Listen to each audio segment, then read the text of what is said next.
The information contained in this video is intended for educational purposes. We are not responsible for any damage to your device resulting from improper disassembly or installation. Proceed at your own risk. This is Mike from GoCellPhoneRepair.com, and today we're going to replace the screen on a Google Motorola Nexus 6, otherwise known as a Google Nexus 6 by Motorola. If you're looking for tools, replacement parts, and more information about the repair, please check the link in the video description. So as you can see here, we've got a Nexus 6 with the crack at the top of the screen. Everything seems to be working, of course. The digitizer is still intact, but we're going to have to go ahead and replace the whole thing. So we'll start by powering off the phone first. And then we will start probably the most difficult part of this entire repair, and that is getting the back piece off. You can see we have our replacement LCD, or our replacement display here with the two flex cables connected. And we're going to set that aside for the moment. This is what you're up against. Watch out for this flex cable on the left-hand side facing from the back. You don't want to snag that when you're prying on the inside. So just be aware of that cable as we're working underneath here. So we're going to take a pry tool. First of all, we do want to heat the surface. There's quite a bit of adhesive under here. It's pretty sticky. So try to bring this up to temperature 90 to 100 degrees. It doesn't have to be scorching hot. You don't want to risk melting the phone. So as a general rule of thumb, as long as you can stand the amount of heat that's coming out of the heat gun, so can the phone. But don't just let it sit in one place for a long time, because if you get it too hot, you're going to have some problems. Don't want to warp anything there. But when you bring the temperature up a little bit, it's going to make it a lot easier to work with. We're going to start with a metal tool here just to kind of get the case opened up a little bit. It's pretty tight in there, and you want something with a little bit of strength. But then, of course, as soon as you crack the case open, we want to shift over to something that's going to be a little softer. That way we don't risk scratching up the bezel or the housing. And again, take your time. You can see we're kind of using a rolling motion. This is a very lightweight guitar pick. It's a 0.73 millimeter nylon type. So it has a little bit of flexibility. In some cases you can slide it, but if you get to a point where you feel like it's sticking, just go ahead and let it roll over, and you can skip any of those parts where you're getting a lot of resistance. And this is just kind of a thing of persistence, taking your time, being very careful, and if you just go a little bit at a time, you'll start to see that you get some progress to the point where you can kind of get underneath this and start prying it with your hands. The thing that you want to watch out for, though, is that when you do start to peel this case off, you don't want to put too much tension on it, because you can kind of warp it out of shape, or you can actually crack it if you're not careful. So you'll notice that what we're going to do is just kind of keep the surface warm. You can hit it with the heat gun occasionally back and forth. Can you do this without a heat gun? That's the question that I usually have people ask. And I'm going to say in this case, it's kind of important that you do use a proper heat gun. I don't think that a blow dryer is really going to bring this up to the temperature that you want it to be. So if you don't have a heat gun and you're taking this phone apart right now, it's a pretty high dollar item. I wouldn't really risk it if you don't have the correct tools, at least at this time. I'd probably take it to a professional if you don't have all the necessary tools. So we're going to need some drivers, pry tools, and of course the heat gun. So you can see what we did is we ended up going from the top. It was a little bit easier to pry this. Again, keep in mind you have that flex cable, which is on the left-hand side. If you're looking at the back of the phone, it'll be the opposite, of course, if you flip it over. And what we're going to do is just very slowly, gradually kind of pry this away, and you'll feel that the adhesive starts to give as you're working through here. And we do continue to use the pry tool and just kind of force it a little bit more. But again, be careful, take your time. There aren't too many things on the inside that you'll have to worry about damaging, except for that one flex cable that we pointed out a little bit earlier in the video.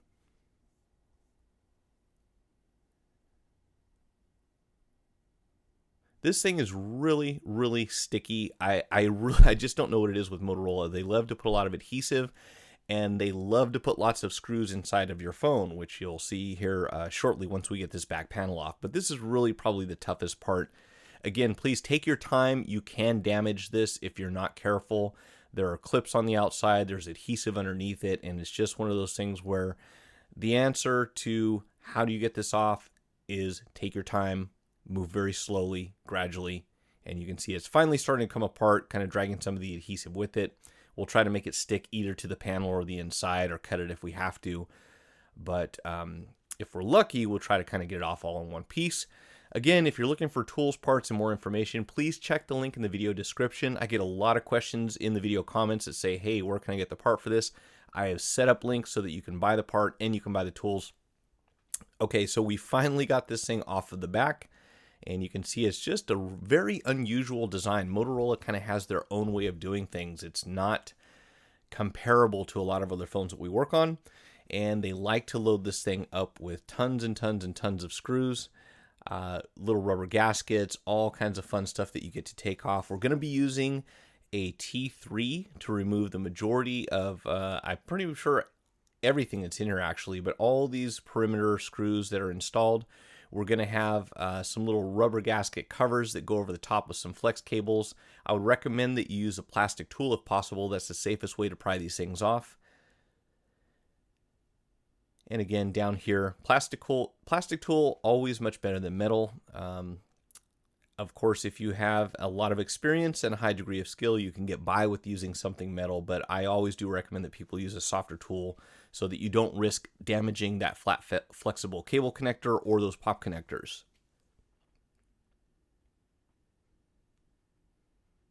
Next thing we're going to do is remove a whole bunch of screws all the way around the perimeter of the phone. So I'm going to speed the video up here momentarily. Right now we're just going to point out the locations of each one of these, so do make sure that you get every single one of these out. They should all be the same size, but I still recommend that you lay them out in order just in case you happen to have one oddball here or there.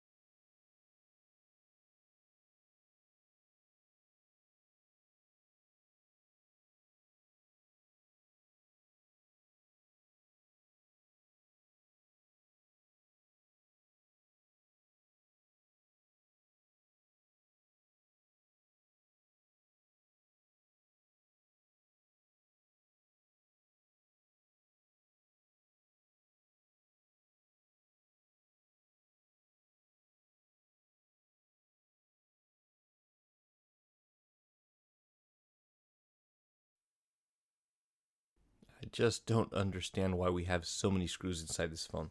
Okay, so let's go ahead and take out the SIM card tray.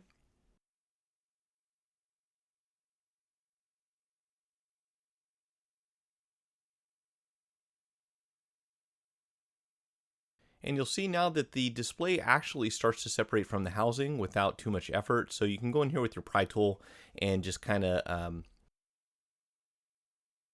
pull it apart.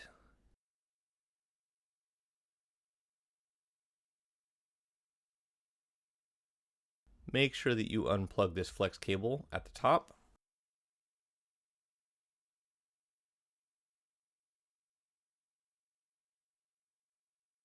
And then we can go ahead and remove that rear housing.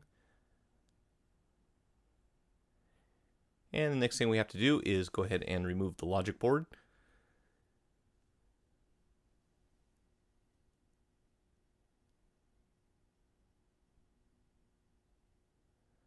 So we do have a capped on tape here that we're going to peel off. So you'll see that's why we're going underneath this with the blade. Be very careful around these connectors.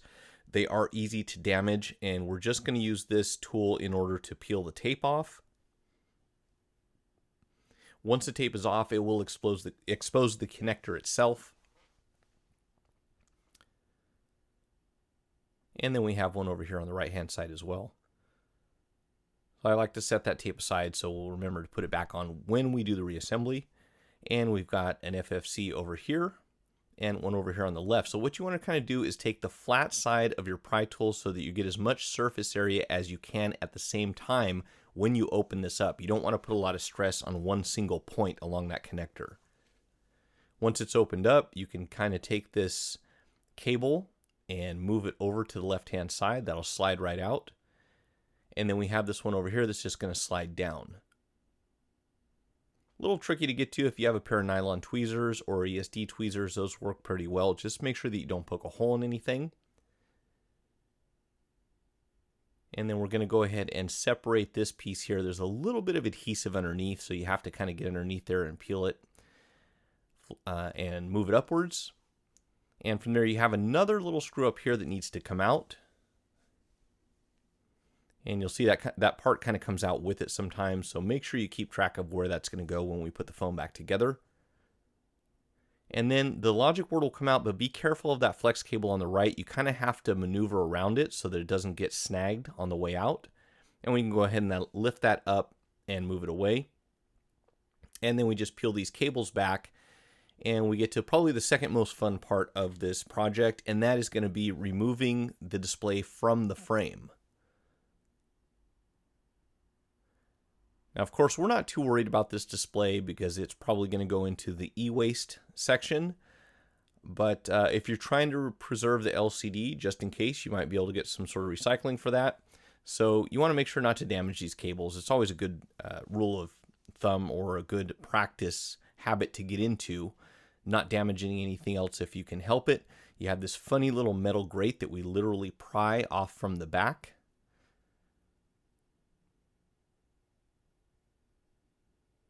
And again, be careful not to snag it on any of the cables if possible. And you'll run into a little bit of adhesive here and there. Try not to bend it too much, but if you do, you can always straighten this out later on.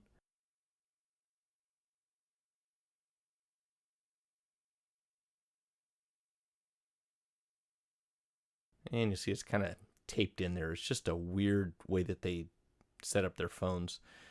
All right, so now we've gotten down to the frame, which we want to preserve. This little plastic bezel is going to go onto our new display. So we're going to go ahead and heat it up and make it a little easier to work with.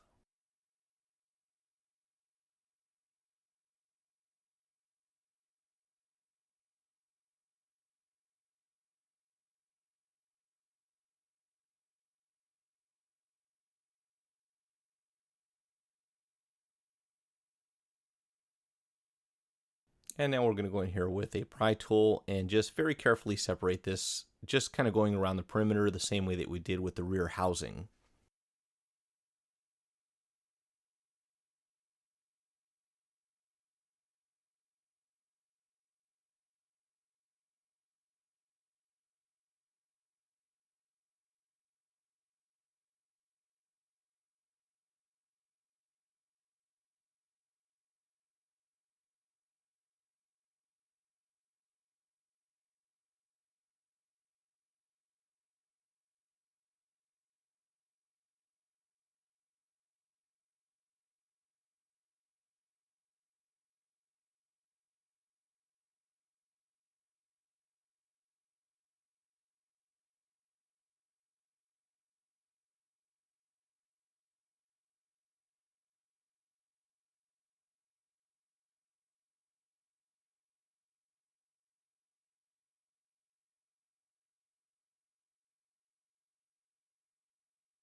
As you can see, this can be a little stubborn sometimes, so if it's cooled down, you can go ahead and hit it with the heat again. That'll make it a lot easier to work with the adhesive that's on the inside.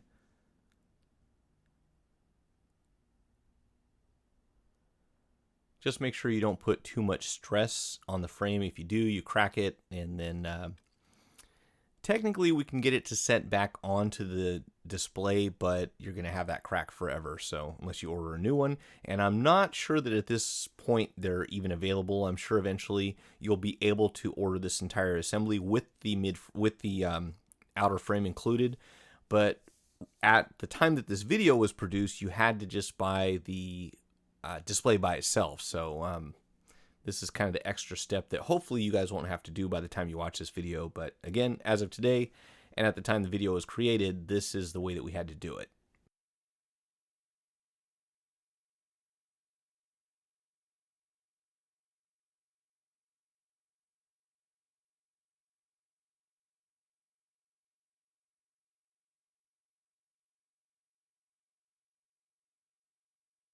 So we'll speed this up a little bit here. And there we have it. Next thing we have to do is clean all of the glass and or old adhesive that's on the frame so that we have a nice clean surface.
And you can see here we're actually using a small flat bladed screwdriver to just kind of scrape the edges. Went off the camera there for a second. So we want to have a nice clean surface to work with so that the adhesive can sit down properly. Fortunately, these things usually come with some adhesive. In this case, we're going to have to apply our own. So this is the red tape adhesive. This is what we use for a lot of our projects. This one I believe is a 2mm. I will double check that and put it in the video description. That's the one that we'll generally use in order to add adhesive. And again, this is going to be based on the size of the project that you're working with. So it's nice to have a couple rolls of this, 1mm, 2mm, 4mm, and so on. So again, I will double check and see what the size is on this and then post it down in the links. But this stuff works great. It's super, super sticky. It's very thin. It's even better than the 3M 300 LSE adhesive that we used to use. Highly recommended, and even better than a lot of the OEM stuff that I've seen on phones.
Right, so now we can go ahead and attach the frame to our new display assembly. And from here on, the rest of this is pretty much the reverse of the disassembly.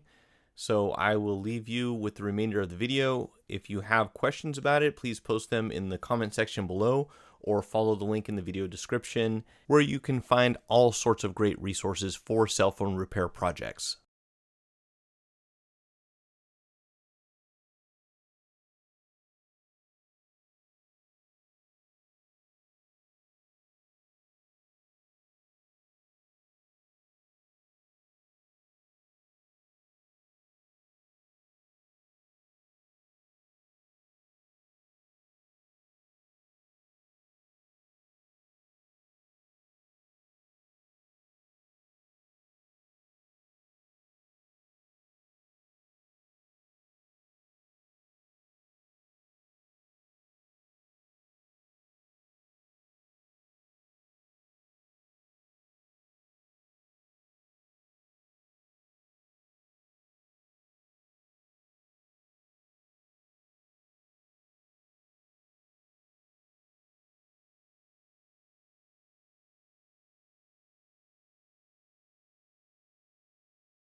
If you found the video helpful, hit the like button and feel free to share it on the social network platform of your choice. Check out some of my recent repair and product review videos and visit us on the web at gocellphonerepair.com. Thanks for watching.